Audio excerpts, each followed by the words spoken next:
我哋之前講過啦，即係讀者嘅閱讀習慣會影響到新媒體嘅演算法，同時咧新媒體亦都會提供嘅內容咧，亦都係即係改變俾讀者嘅內容頭先我哋個過濾氣泡，咁下邊呢兩個箭嘴咧會顯示到個關係。另一方面咧，傳統媒體會俾新聞內容俾新媒體係放出去啦，即係報紙、電視台都會將佢哋嘅新聞內容變成Facebook 嘅 post、IG 嘅 post 擺出嚟俾人睇啦，或者擺喺 App 嗰度啦，變成新媒體嘅內容啦。同時，新媒體由於有好大嘅讀者數據，即係大數據啦，佢哋嘅瀏覽量讀者嘅留言等等啦，會去翻個媒體本身編輯或者係老闆嗰度，佢哋會知道嘅。咁或多或少咧，亦都會影響咗傳統媒體佢嘅編採方針。咁好可能咧，就係大家會見到啦，會形成一個類似封閉嘅循環啦。可能令到更加係局限咗受眾啦，佢獲取資訊嘅廣度同埋深度。對於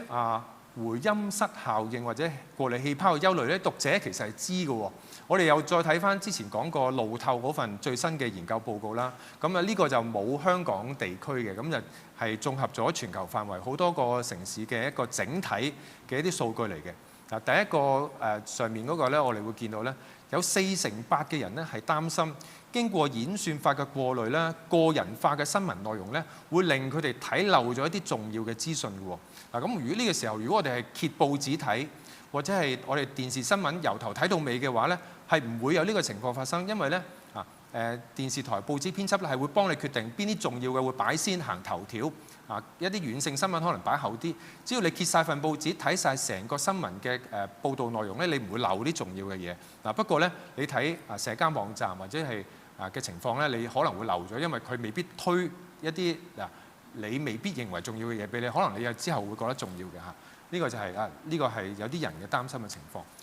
亦都有46%嘅人咧擔心個人化嘅新聞咧會令到人咧錯過一啲唔同嘅觀點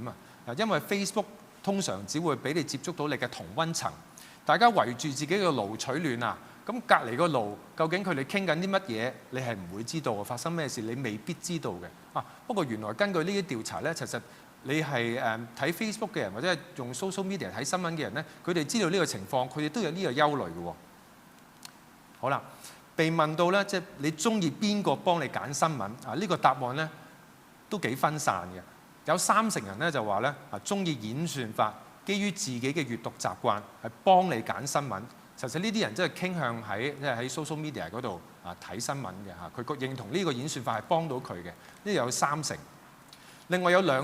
兩成嘅人咧就話中意演算法，基於朋友嘅閱讀習慣幫你揀新聞，即係你啲 Facebook friends 入邊啦，佢哋中意睇啲咩新聞咧？Facebook 可能人哋中意睇嘅會俾埋你睇佢哋覺得呢個都係一個好嘅方法咧，係揀新聞。不過呢個得2成嘅啫。亦都有7%嘅人就相信咧傳統嘅傳媒編輯嘅專業判斷，由佢哋幫你揀新聞係最啱，佢哋咁樣認為嘅。不過值得留意咧，同樣唔認同呢個講法嘅咧，即係唔認同、唔中意傳媒嘅編輯幫你做決定嘅，係有高達1/3，係比中意嘅更加多。咁點解會咁嘅咧？咁呢個可能就係即係新聞業界嘅同業咧，要諗一下啦。點解啲讀者唔中意你幫我揀佢寧願演算法幫你揀咁不過成日見到整體嚟講，呢個就冇一個好突出話佢哋中意邊一個方法係揀新聞都幾分散下。